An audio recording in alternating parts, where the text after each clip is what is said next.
Hey guys, as the 4-star skill up event is approaching, I want to make a quick video to tell you guys which 4-star monster that I will be using the event for and what you can do with this event as well. Personally, because the event will last another 80 days, I won't be using the event at the moment. I want to use the event for the newer release 4-star unit because it is very hard to get skill up for those units. For example, I don't have the Light Ashura, so I want to use that for the Light Ashura that I might be summoning in the next 80 days. And if by the end of the event, I don't summon any of the new monster that I want, then I'll use it for one of the Siege dupe meta at the moment. Because I don't know what will be meta in 80 days yet. The balance patch is coming and something might be really good by then. Unfortunately, you cannot use the event for any of the new monster that might get released after this event. So unfortunately, I have to use it for one of the older new release monster. The one that I really want to get is going to be Fiona.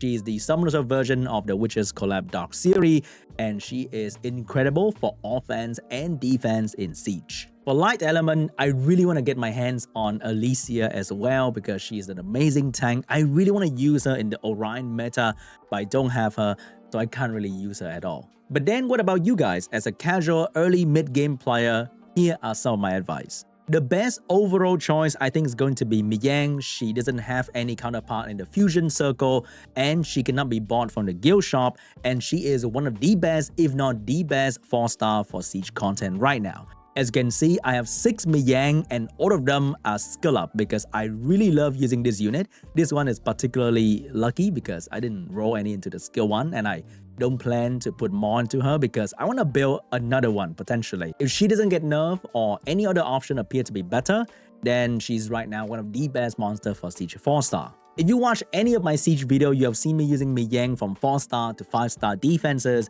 and her best build for me is going to be the Swift build. Speed, crit damage, and attack, high crit damage, and the artifact will also focus on doing the most damage possible.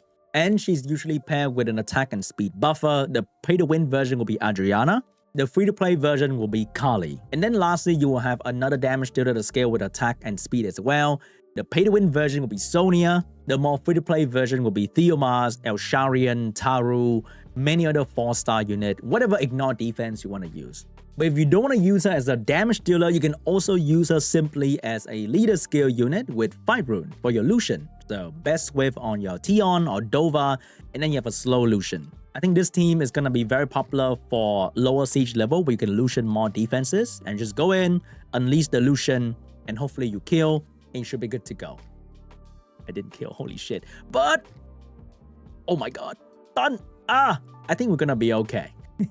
But if you already built Meang and you want another speed lead for Siege, I think Kakano is going to be an amazing option. And I think this combination will stay in meta for a very long time. With Kakano as a damage dealer, you can build him speed crit damage attack, speed crit rate attack, speed crit HP, whichever way you want. And he still hit like a truck while being amazing because he provides his own defense break. And then you have a unit that protect him. Multiple Triana is very important, or you can run any other healer. It then depends on the enemy team, you bring in another appropriate support because Kakano brings his own defense break already. For this position, I'll be bringing in my Cha-Cha, for example, so that I can potentially steal the Odin attack buff and take away his attack so that the Odin team become less scary. So we're going to cleanse the Kakano and then go into hidden aim. He's going to attack. Oh, he actually didn't hit that hard. I'm going to strip the Odin, take his attack buff away, and do a bit more damage on the Odin so that the defense break will fall onto the Odin.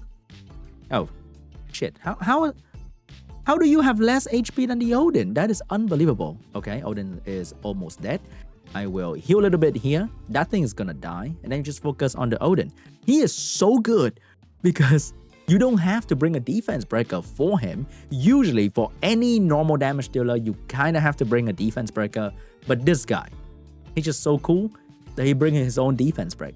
Every good Siege player will own like 4 or 5 of this guy because you have to use him all the time because he's so convenient to use. Instead of using any other damage dealer that is lame, that doesn't have a speed lead and defense break, he just brings his own defense break. Meang is specialized in sniping when you're fast.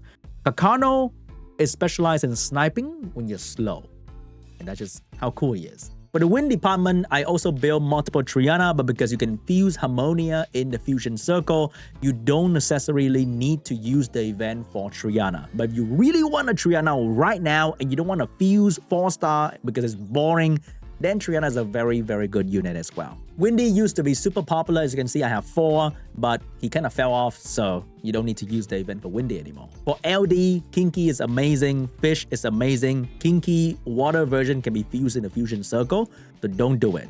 Other unit like Hwadam can function really well without skill up because the main purpose is the passive, so don't worry too much about it. And then we have Darkseer and Vitra. I think they are absolutely incredible unit both for offense and defense for your siege content. Even in 5-star towers, they are incredible. So if you want a unit to max skill in the 4-star event, so you don't have to hesitate when you think about Darkseer or Vitra in the 4-star skill up event. Between them, I think Darkseer is going to be a little bit better because the speed lead is too good to pass on.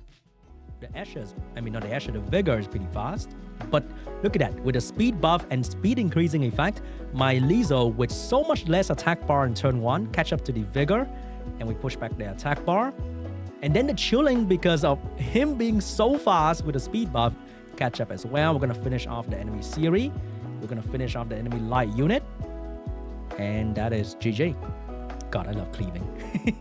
Nowadays, this is my favorite guild offense against the majority the Darkseer Asher guild defense because Vitra revenge damage is so good. So first, you have a Despair Vitra who will be rocking some high HP, high res build, and then I have additional damage by HP and speed in the artifact so that he can do good damage. We have a Triana to provide healing and immunity, and then we have Rakuni to provide healing and cleansing. It is very important for your Vitra to not suffer from defense break and other debuff if possible. And defense team nowadays are filled with multi-hitters, especially Asher. So when they multi-hit and hit Vitra, you're gonna get some fun, amazing, satisfying revenge damage. And when he get a turn, he can even threat state and force them to hit him instead of hitting the other unit.